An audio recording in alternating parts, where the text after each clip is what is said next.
Once again, the nations are in an uproar and Israel is at center stage. Angry protests erupt worldwide, often characterized by hate-laced rhetoric and violence.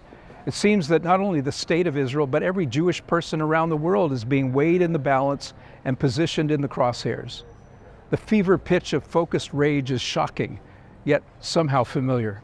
The words of Psalm 83 reflect the grim realities of our day. Israel once again prays for deliverance as the enemies of God make an uproar. They conspire together and devise crafty plans against God's people to wipe them out as a nation, that the name of Israel would be remembered no more. Why do the nations rage against Israel? This is not a new phenomenon. It's not merely criticism against the actions of a modern nation state or political entity. History is rife with iterations of the same story of hatred against the Jews. This is an ancient battle in a modern context, and it is far from over. For as long as the Jewish people have existed, anti-Semitism, often labeled as the world's oldest hatred, has marked their history. It comes in many forms: vile accusations to cruel jokes, boycotts, Holocaust denial to genocidal threats. Now, I'm sure we can agree that all racism is evil, yet there is something uniquely diabolical and pernicious about Jew hatred. Anti-Semitism has a long and grievous history with deep spiritual roots. What is anti-Semitism? It's hostility, prejudice, or discrimination against Jews simply because they are Jewish. Like a stubborn weed, this ancient hatred has persisted through centuries. It is evidenced in various ways across many cultures and eras, but is always rooted in deep-seated prejudice and unfounded hate. Why the rage? Why have Jewish people been targeted with such intense hatred throughout history?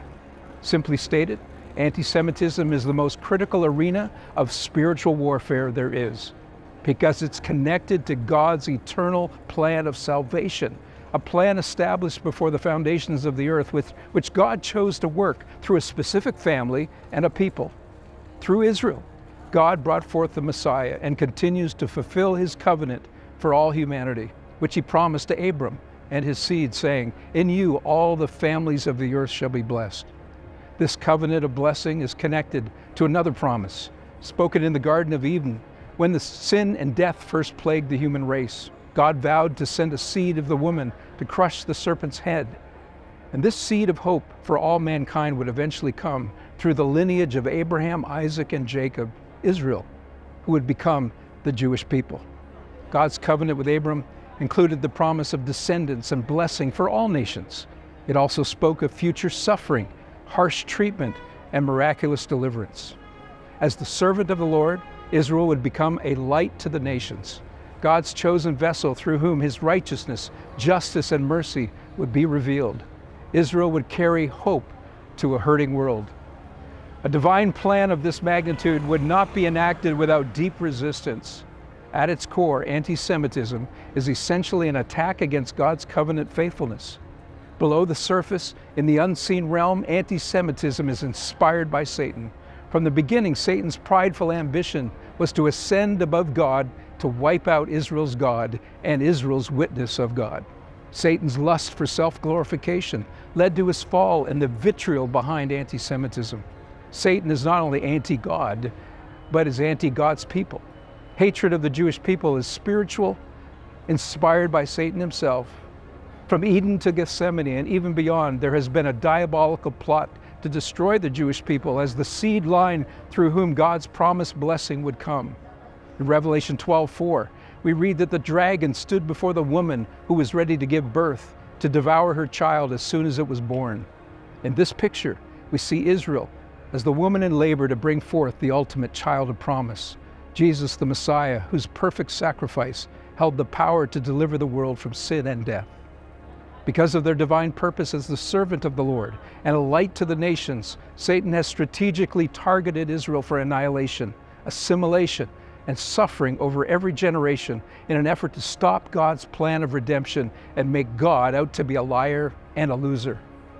This deep tension of blessing and battle has marked the Jewish people throughout their history and reveals the ongoing spiritual reality of God's irrevocable promises.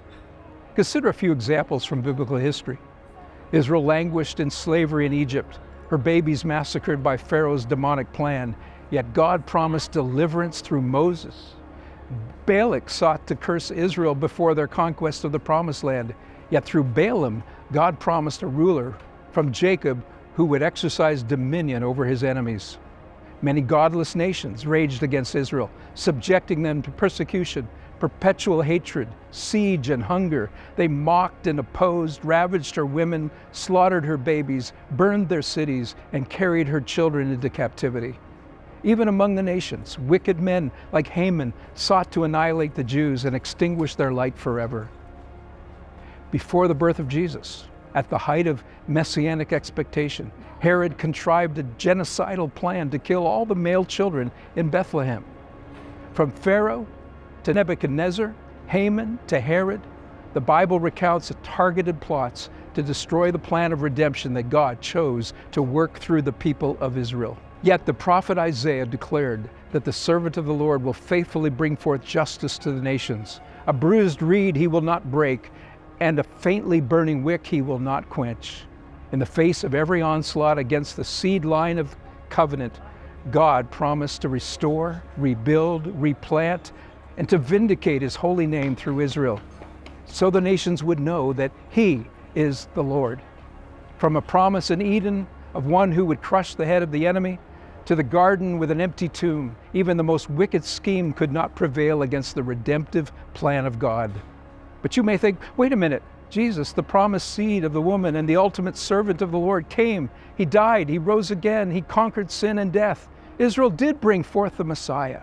So why didn't the demonic hatred of the Jewish people end once Jesus came? The nations continued to rage against God and his divine purposes. The Jews were still oppressed and martyred, reviled and exiled. The ancient demonic plot to extinguish Israel's light persisted, intending to uproot them and destroy them as a nation and a people.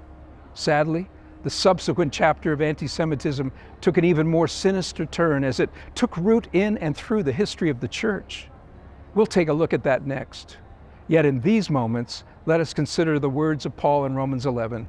God has not rejected his people. His promises have not been rescinded or annulled. He still has plans for Israel. He is not done with his redemptive purposes nor with Israel's role in the story of salvation. Although the nations continue to rage, Israel, the servant of the Lord, and the Jewish people are still deeply rooted in the eternal plans of God. They remain a light to the nations and a perpetual witness of God's covenant faithfulness.